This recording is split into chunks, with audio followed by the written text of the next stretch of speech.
Apa nih? Ada salah satu digital ahli forensik kita yang memang sudah menjadi saksi ahli di beberapa persidangan. Nanti bisa ditunjukkan tuh. Beliau mengatakan kita tidak boleh langsung menjudge bahwa ini sudah orang ini atau si orang lain gitu loh. Enggak apa-apa Mas Andi. Saya udah mungkin puluhan atau bahkan ratusan kali. Ya itu maksud saya dengan software yang sama sampai ke pengadilan. Izinkan saya melanjutkan. Karena begini pada akhirnya yang terjadi adalah kita masuk kepada persoalan-persoalan Pak Jokowi secara privat. Kalau foto itu adalah Pak Dumatno, masuk akal nggak foto itu dipakai di buku nikah? Pak Jokowi menikah dengan Ibu Riana. Bisa jadi itu semua editan. Kenapa sih? Itu bisa jadi ini diterima nggak sama Mas, gini. Masuk akal nggak? Ya, nanti itu akan terungkap. Masuk akal nggak? Beberapa foto nikah, saya tuh tukang potret, Mas, fotografer profesional dulu. Masuk akal nggak? Foto seseorang, pose seseorang dengan orang-orang berbeda, posenya 100% sama orang itu. Kan padahal kan sudah ganti orang. Ini misalnya dengan Iriana, ini ganti dengan mertuanya, ganti gale-gale. Fotonya tuh hadapnya tuh sama persis, padahal kan pasti sudah geser-geser. Saya tanya Pak, Mas Roy menemukan itu ya? Saya tanya Pak Roy Suryo sekarang, karena Pak Roy Suryo kan ada di UGM. Saya mendapatkan informasi bahwa buku alumni itu dibuat pada tahun 1990. Buku alumni yang di sana ada Pak Jokowi itu. Ya, yang tertulisnya SMA 6 Yogyakarta. Salah lagi. Nah, itu maksud saya. Ya. Itu foto Pak kan? Foto Pak Jokowi kan? Atau Pak Dumatno menurut Bapak? Ya, itu belum kita teliti karena kita belum melihat bukunya. Maksud saya, kalau Pak Dumatno ini terus yang akan dianggap sebagai Pak Jokowi pada foto itu, termasuk buku alumni itu Pak Dumatno dong. Gini, buku alumninya sekarang kita belum lihat yang asli. Kalau sekarang yang beredar sekarang itu tidak bisa kita pastikan itu dibuat di UGM. Bukan. Kalau emang belum berarti Bapak ini akses terhadap berkas-berkas UGM kok sama alumni aja saya dibatasi cuma 5 menit. Bapak ini punya bisa Pak. Foto itu kan dipakai setidaknya di 3 dokumen. Pertama buku nikah, kedua alumni, yang ketiga ada di ijazah. Oke, nggak apa-apa. Ya kan? Buku alumni itu tadi Bapak lihat di UGM. Itu ada di UGM buku itu. Saya mendapatkan informasi itu ada di informasi atau Mas lihat sendiri? Saya tidak melihat memang. Tapi maksud saya buku ini kalau mau diteliti ya monggo. Tetapi kita sedang berbicara substansinya adalah foto kan. Foto loh tahun 1990. Satu lagi Mas. 5 tahun setelah Pak Jokowi. Saya teruskan ya, karena tadi kepotong. Soal foto nikah itu ya. Nanti itu akan sampai meskipun yang kita bahas kan ijazah. Di foto nikah itu kelihatan tinggi badan seseorang itu aja udah kelihatan.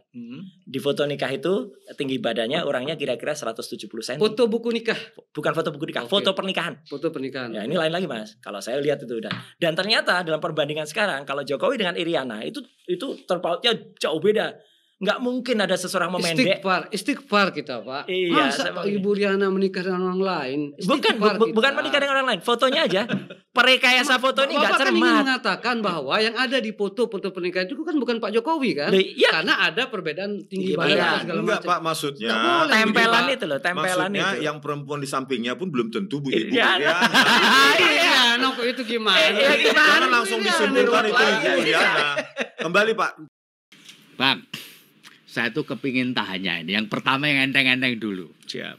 Bang, ketika melapor kemarin itu harinya hari Rabu.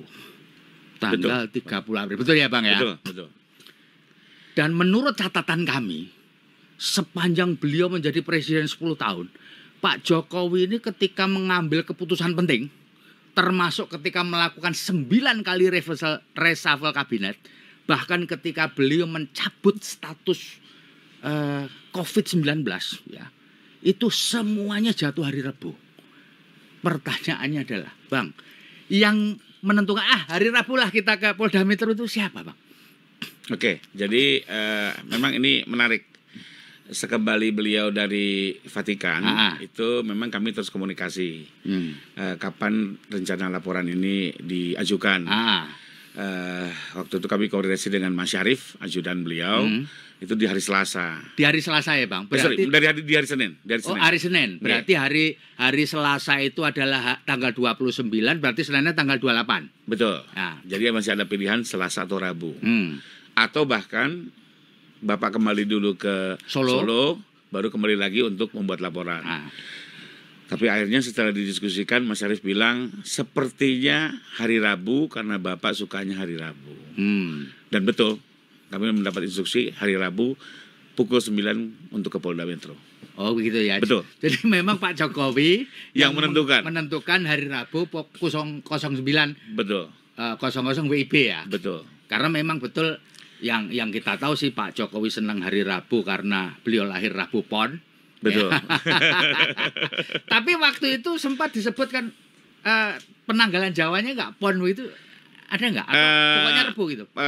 Pak Mas Syarif bilang sepertinya Bapak akan memilih hari Rabu karena Bapak suka hari Rabu. Padahal kami komunikasi itu hari Senin ya? Siang. Jadi masih ada kemungkinan di Selasanya atau di hari kembali dari Solo misalnya.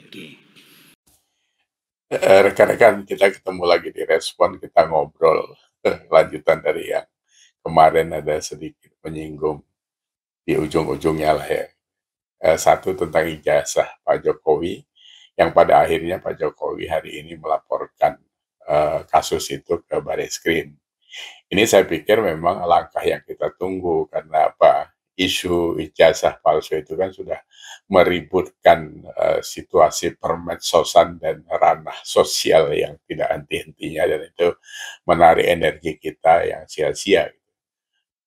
Yang lucu itu kan ada komentar bahwa kenapa sebagai bapak bangsa kok mengadukan rakyatnya. Ini perlu kita kasih pemahaman mungkin ya. Waktu Pak Jokowi masih presiden 10 tahun, dia diam saja memang.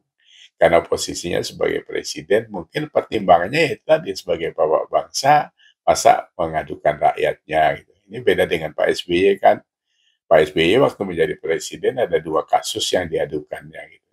Nah, jadi sekarang Pak Jokowi sudah posisinya sebagai rakyat biasa seperti kita. Jadi kalau kalian terus serang dengan cara yang biadab itu, ya ini jawaban beliau harus melalui ranah hukum.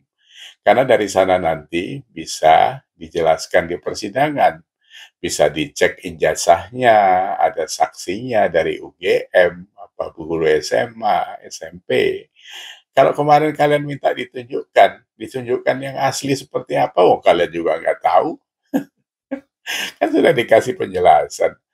Verifikasinya sejak dari KPU, dari mana-mana, masa jadi dari wali kota sebagai presiden nggak ketahuan sama KPU dan lembaga lainnya. Itu kan sebenarnya sudah terlalu tidak masuk di akal. Tapi ya nggak apa-apa, ini akan dihentikan seperti ini karena nanti ya kalian siap-siap dipanggil. Siapa-siapa yang nuduh Pak Jokowi itu ada 4, mungkin ada 40 kali kalau saya lihat ya. Nanti buktikan saja. Hasil itu harus kita terima nantinya. Nah silakanlah rekan-rekan yang kemarin nyerocos segala macam itu ya siap-siap untuk tidak bisa tidur nyenyak.